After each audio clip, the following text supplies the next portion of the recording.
ሰላም ጤና ይስጥልን የተወደዳችሁና የተከበራችሁ ውድ የቻናላችን ተከታታዮች እንዴት ናችሁልን? እግዚአብሔር ይመስገን እኔ በጣም ደህና ነኝ። የምትገኙት አራዳ ሜዳ ኦፊሻል የዩቲዩብ ገጻችን ላይ ነው። ለቻናሉ አዲስ ከሆናችሁ የዩቲዩብ ገጹን ሰብስክራይብ በማድረግና የደወል ምልክቷን በመጫን የቻናላችን ቤተሰቦች እንድትሆኑ የአክብሮት ግብዣችን ነው።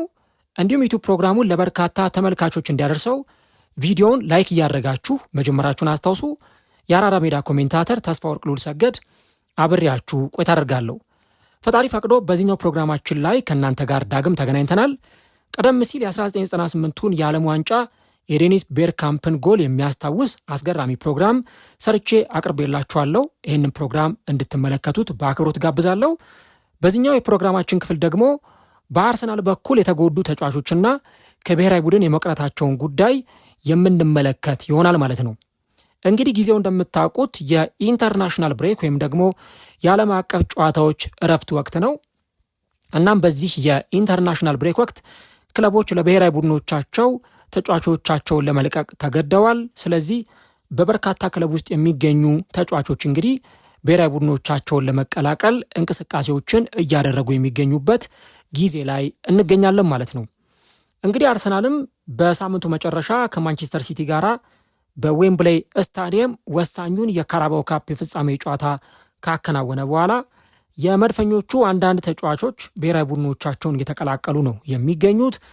ለምሳሌ ዳቪድ ራያ የስፔን ብሔራዊ ቡድንን ተቀላቅሏል። ከዚህ በተጨማሪ እንደነ ቡካዮ ሳካ ያሉ ተጫዋቾች እንደዚሁ በብሔራዊ ቡድናቸው ጥሪ የቀረበላቸው ተጫዋቾች ናቸው። ከዛም በተጨማሪ ቤን ዋይትም እንደዚሁ በብሔራዊ ቡድኑ ከ2022 በኋላ ከዓመታት በኋላ ለመጀመሪያ ጊዜ ጥሪ ቀርቦለት እንግዲህ በእንግሊዝ ብሔራዊ ቡድን በኩል አዲስ ዜና ተሰምቷል ማለት ነው። ነገር ግን ይህ በእንዲህ እንዳለ በአርሰናል በኩል ደግሞ አንዳንድ ተጫዋቾች ብሔራዊ ቡድኖቻቸውን እንደማይቀላቀሉና የቀረበላቸው ጥያቄ ደግሞ ወይም ደግሞ የቀረበላቸው ጥሪ በሌሎች ተጫዋቾች እንዲተኩ አዳዲስ ተጫዋቾችም ብሔራዊ ቡድኑን እንደሚቀላቀሉ ነው እየተገለጸ የሚገኘው። ለምሳሌ ዊሊያም ሳሊባ የሀገሩን ብሔራዊ ቡድን ይቀላቀላል ተብሎ ሲጠበቅ ነበር። ነገር ግን በኋላ ላይ ከብሔራዊ ቡድኑ ስብስብ መቀነሱ ተገልጿል። በዋነኝነት ለተጫዋቹ እረፍት እንደሚሰጠውም ጭምር ነው እየተገለጸ የሚገኘው። ከዚህም በተጨማሪ ካርሎ አንቼሎቲ በባለፈው የብራዚል ብሔራዊ ቡድን ስብስብ ሲያሳውቁ ማጋሌሽ ከስብስብ ውስጥ እንደተካተተ ገልጸው ነበር። ነገር ግን አሁን ተጫዋቹ የጉልበት ህመም እንዳጋጠመው እና ከብሔራዊ ቡድኑ ስብስብ ውጭ እንደተደረገ ነው የተገለጸው። ሊያንድሮ ትሮሳርድም እንደዚሁ ከቤልጅየም ብሔራዊ ቡድን ስብስብ ውጭ እንደተደረገ ተገልጿል። ከዛ በፊት የተጎዱት ቤሬቼዜ፣ ማርቲን ኦዴጋርድ፣ ጁሪየን ቲምበር ደግሞ እንደዚሁ ብሔራዊ ቡድኖቻቸውን ያልተቀላቀሉ ተጫዋቾች ናቸው ማለት ነው። እንግዲህ አሁን ይህንን ጉዳይ በተመለከተ አንዳንድ ሀሳቦች የተሰጡ ይገኛሉ። እነዚህ ተጫዋቾች የምርም ተጎድተው ነው? በተለይ ደግሞ እነ ማጋሌሽ፣ ሳሊባ፣ ትሮሳርድ አይነት ተጫዋቾች የምርም ጉዳት ላይ ናቸው ወይስ ደግሞ አርሰናል ጥንቃቄ ለመምረጥ ሲል ነው እነዛን ተጫዋቾች ያስቀራቸው የሚለው ነው በጣም አነጋጋሪው ጉዳይ ሊሆን የሚችለው።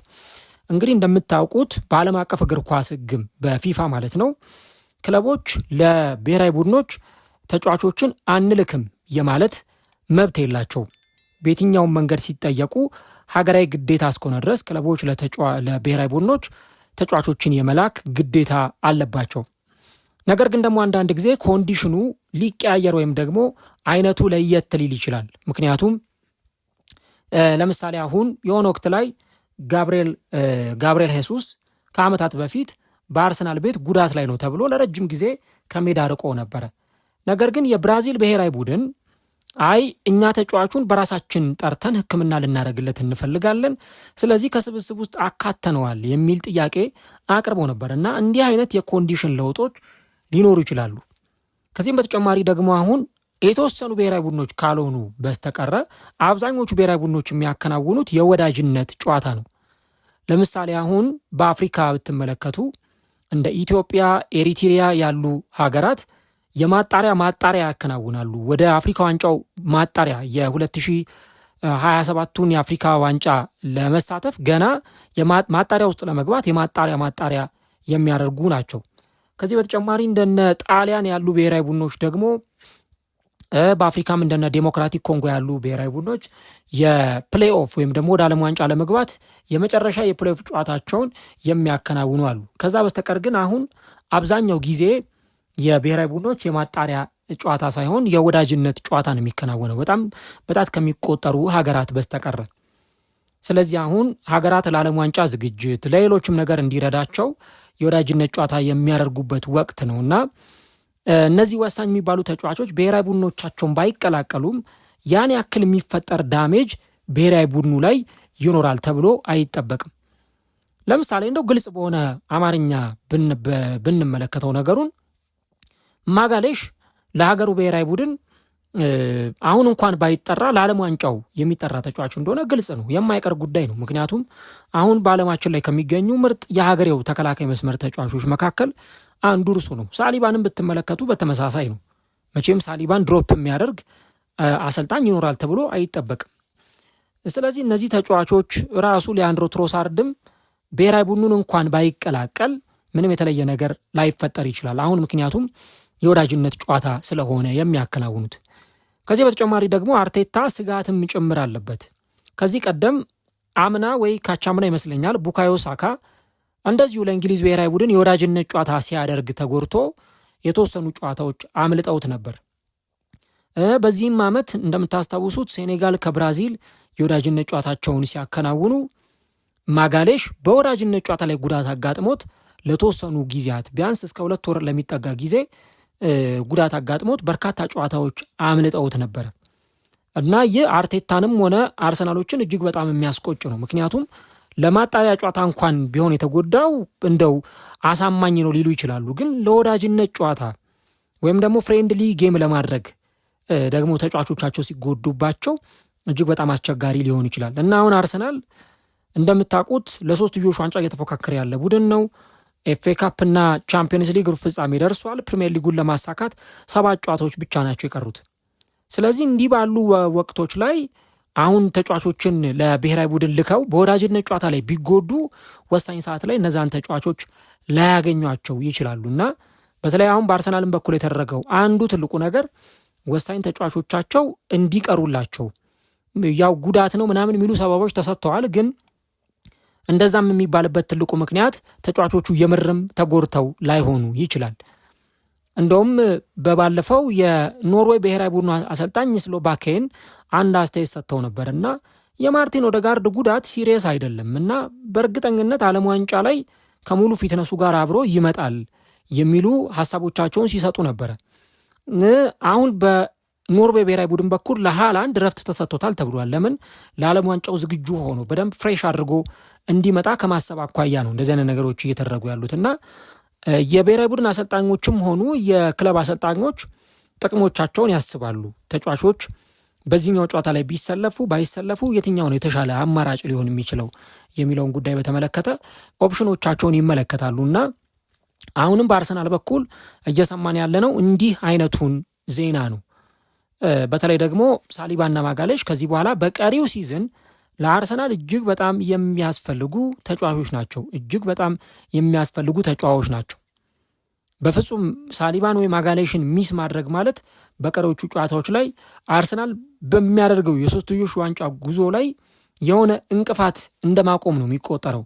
ሳሊባ ወይ ማጋሌሽ ወይ አንዳቸው ቢጎዱ ቲምበር እንኳን በባለፈው ባለመኖሩ የካራባው ካፕ የፍጻሜ ጨዋታ ላይ ከማንቸስተር ሲቲ ጋራ ምን ያክል በዛ ቦታ ላይ ዶኩ እንደልቡ ሲጫወት እንደነበረ አይታቸዋልና የዚህ ተጫዋች መኖር እጅግ በጣም አስፈላጊ ነው። ስለዚህ አርቴታ ተጫዋቾቹን ከጉዳት ፕሮቴክት ለማድረግና ለመጠበቅ አንዱ እንደዚህ አይነት ነገሮችን እየተከተሉ ነው ያሉት ማለት ይቻላል።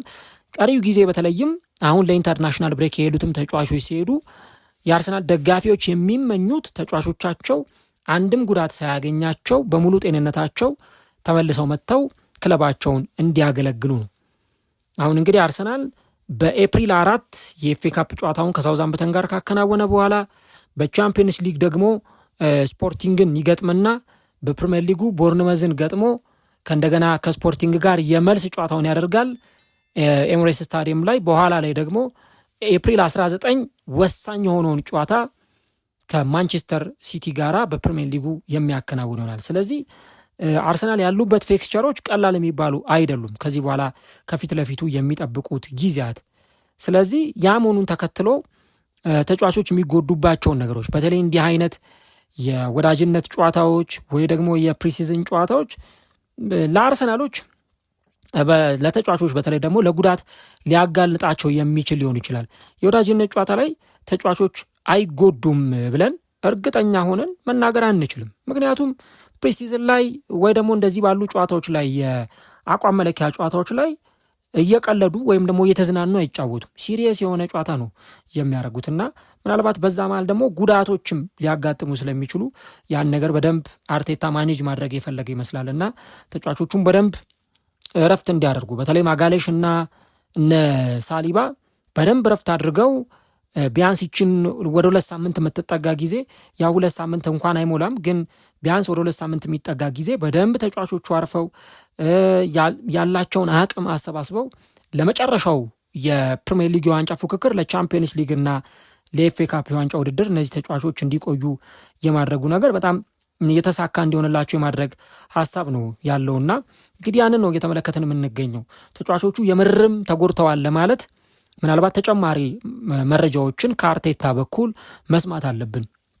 ያ እስካልሆነ ድረስ ግን እከሌ የሚባለው ተጫዋች ተጎድቷል ቢባል ያው ለተጫዋቹ ረፍት እንዲያገኝ ብሔራዊ ቡድኑንም ለማሳመን የሚጠቀሙበት ስትራቴጂ ሊሆን ይችላልና በተለይ አሁን ኤዜ፣ ኦደጋርድ፣ ቲምበር፣ ትሮሳርድ፣ ሳሊባ፣ ማጋሌሽ እነዚህ ዋና ዋና ከሚባሉት ተጫዋቾች መካከል የተወሰኑት እዛው ለንደን ቆይተው የተጎዱትም ሪከቨሪ ያደርጋሉ፣ ረፍት የሚያስፈልጋቸውም ረፍት ያደርጋሉና የእነዚህ ተጫዋቾች አለመሄድ በእርግጥም ለአርሰናሎች በጣም ጥሩ ነው ማለት ይቻላል።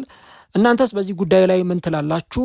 በተለይም ደግሞ ተጎድቷል በተባሉ ተጫዋቾች ዙሪያ ወይም ህመም ተሰምቷቸዋል በተባሉ ተጫዋቾች ዙሪያ ምን ትላላችሁ? እንደኔ ግን ያው አርሰናል የተጠቀመው ስትራቴጂ ተጫዋቾቹን በዛ በወዳጅነት ጨዋታ ሄደው እንዳይጎዱ ከማድረግ አኳያ የመጣ ነገር ነው እንጂ በማጋሌሽም በኩል በትሮሳርድም በኩል ያን ያክል በጣም አስከፊ የሚባል ጉዳት እንደሌለ ኢቭን የማጋሌሽ እንኳን ሲነገር ኢልነስ ነው የተባለው እና ህመም ነው የተባለው። ስለዚህ አርሰናሎች የተጠቀሙት ስትራቴጂ ይሄ ነው። ስለ አርሰናል ስትራቴጂ ምን ትላላችሁ? ኮሜንት ላይ ሀሳቦቻችሁን አስቀምጡልኝ። እንግዲህ የአርሰናል ተጫዋቾች ደግሞ በየብሔራዊ ቡድኖቻቸው ከነገ ጀምሮ ደግሞ ወሳኝ የሚባሉ የማጣሪያ ጨዋታዎች የሚያከናውኑ አሉ በብሔራዊ ቡድን በኩል እንዲሁ ደግሞ የወዳጅነት ጨዋታዎችንም ተጫዋቾች ከሀገራቸው ጋር የሚያከናውኑ ይሆናል ማለት ነው።